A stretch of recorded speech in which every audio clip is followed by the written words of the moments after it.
मधल्या रस्त्यांची परिस्थिती अशी आहे की रस्त्यामध्ये खड्डे की खड्ड्यामध्ये रस्ते हे समजत नाहीये आणि यामुळे अनेकांचे मृत्यू देखील झालेले आहेत।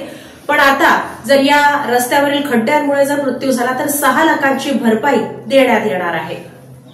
राज्यात रस्त्यांमधील खड्डे, खुल्या मॅनहोल्समुळे अपघात होऊन मृत्यू झाल्यास 6 लाख व जखमी झाल्यास 50,000 ते 2.5 लाख रुपये भरपाई द्यावी व ही रक्कम कंत्राटदार आणि अधिकाऱ्यांकडून वसूल करण्याचे आदेश मुंबई उच्च न्यायालयाने दिले आहेत। ही भरपाई अपघातांसाठी दाखल होणारे दिवाणी दावे, विमा या व्यतिरिक्त असेल।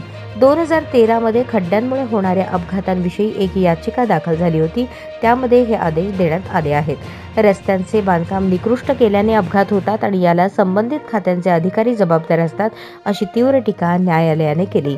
जोपर्यंत खड्ड्यांमुळे होणारे मृत्यू आणि जखमांसाठी जबाबदार असलेल्या अधिकाऱ्यांना वैयक्तिकरित्या उत्तरदायी धरले जात नाही आणि त्यांच्या स्वतःच्या खिशातून नुकसान भरपाईची रक्कम वसूल केली जात नाही, तोपर्यंत त्यांना या समस्येचे गांभीर्य समजणार नाही, असेही न्यायालयाने म्हटले।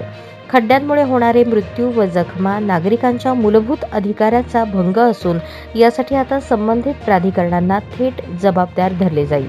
रस्ता बनवणारी महानगरपालिका, नगर परिषद, MMRDA, MSRDC, NHAI आणि सार्वजनिक बांधकाम विभाग यांना अशा अपघातग्रस्तांना भरपाई देणे बंधनकारक असेल। न्यायालयाचे आदेश: रस्त्यांवरील खड्डे किंवा खुल्या मॅनहोलमुळे मृत्यू झाल्यास संबंधित प्राधिकरणाने वारसांना 6 लाख रुपये भरपाई द्यावी। जखमींना दुखापतीच्या तीव्रतेनुसार 50,000 ते 2.5 लाखांपर्यंतची भरपाई द्यावी। 6 ते 8 आठवड्यात भरपाई दिली नाही तर 9% व्याज आकारले जाईल। याला महानगर आयुक्त, मुख्य अधिकारी, जिल्हाधिकारी, मुख्य कार्यकारी अधिकारी किंवा प्रधान सचिव वैयक्तिकरित्या जबाबदार राहतील। भरपाई ठरवण्यासाठी महानगरपालिका, पालिका व जिल्हा स्तरावर समिती स्थापन करण्यात यावी।